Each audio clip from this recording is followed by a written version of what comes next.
কলির পাবন অবতার ভগবান শ্রী চৈতন্য মহাপ্রভুর আবির্ভাব তিথি। তো সেই আবির্ভাব তিথি অবশ্যই সবাই পালন করবেন। দেখেন, আমরা আমাদের যদি আত্মীয় স্বজন, স্ত্রী পুত্র কন্যা বা কারোর জন্মদিন হয়, আমরা কত টাকা খরচ করি এবং কত টাকা পয়সা খরচ করে আড়ম্বরভাবে জাঁকজমকপূর্ণভাবে সে অনুষ্ঠান করি, যেগুলো আমাদের ভৌতিক অনুষ্ঠান এবং এই শরীরের সাথে সম্পর্কিত আত্মীয় স্বজন। আর যিনি আমাদের আত্মার আত্মীয়, আমাদের পিতা মাতা বন্ধু বান্ধব সবকিছু, যে পরমাত্মা ভগবান, স্বয়ং ভগবান শ্রী চৈতন্য মহাপ্রভুর আবির্ভাব তিথি, জন্মদিন, তো সেটা আমাদের কিভাবে গ্রহণ করা উচিত, কিরকম ভাব আমাদের থাকা উচিত, তো আমরা সবাই যেন সেটা পালন করি, সেদিকে আমাদের সচেষ্ট থাকা উচিত।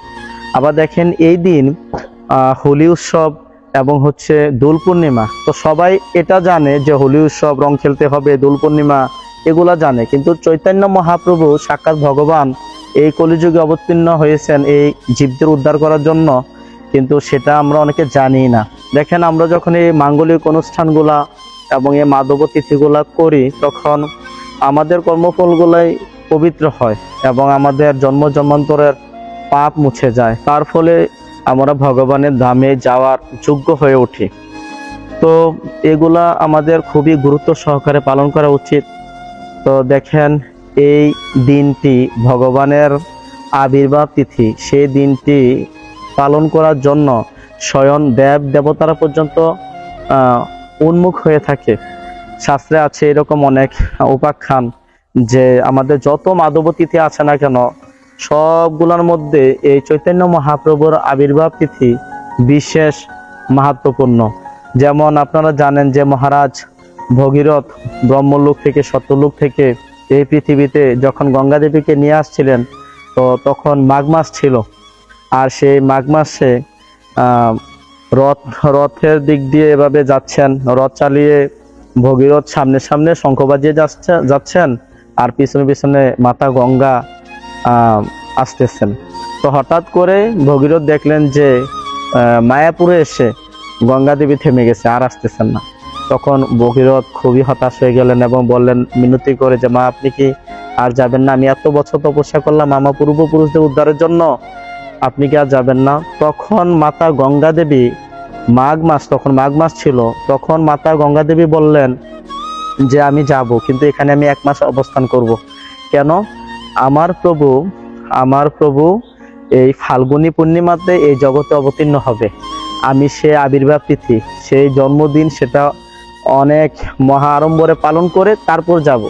তো দেখেন, এই উপাখ্যানের মাধ্যমে আমরা দেখতে পারি যে স্বয়ং মাতা গঙ্গা, বিভিন্ন দেব দেবতারা, শিব পার্বতী, অনন্তকোটি বিশ্ব ব্রহ্মাণ্ডের অনেক ভক্ত মুনি ঋষি ভগবান চৈতন্য মহাপ্রভু আবির্ভাব তিথি পালনের জন্য এই জগতে আসছেন। তো সেটা কতটা গুরুত্বপূর্ণ, তো ওই রকম ভক্তি ভাব নিয়ে আমাদের এটা পালন করা উচিত। তো অনেকে আছেন যে সারা পৃথিবীতে ইসকন মন্দিরে এবং বিভিন্ন সংগঠন, গৌড়ীয় বৈষ্ণব সমাজ, তারা সেটা পালন করবেন। তো যারা মঠ মন্দিরে যেতে পারবেন না, তারা গৃহে থেকে আমরা বাড়িতেও এটা পালন করতে পারি। তো সেটা কিভাবে আমরা করতে পারি?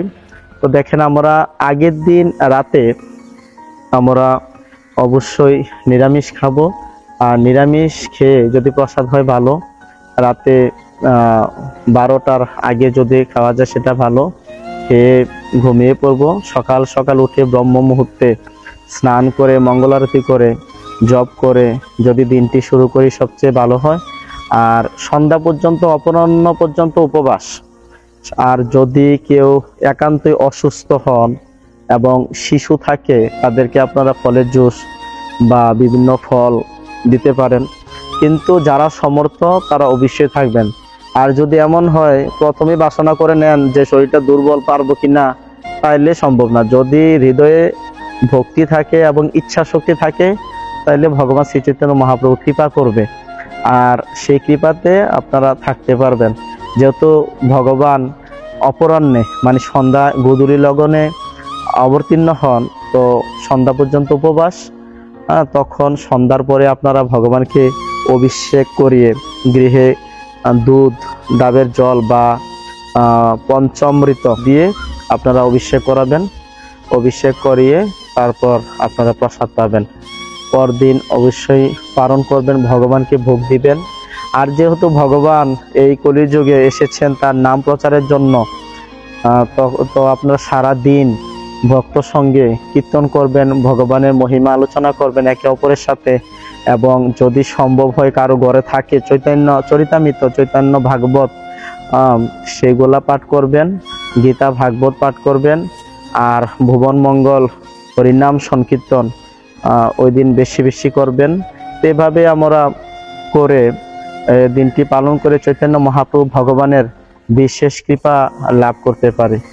আর এভাবে আমরা এই কলির জীব এই বদ্ধদশা থেকে মুক্ত হতে পারি। আমাদের অনেক উৎসাহের মধ্য দিয়ে সে দিনটা পালন করা উচিত।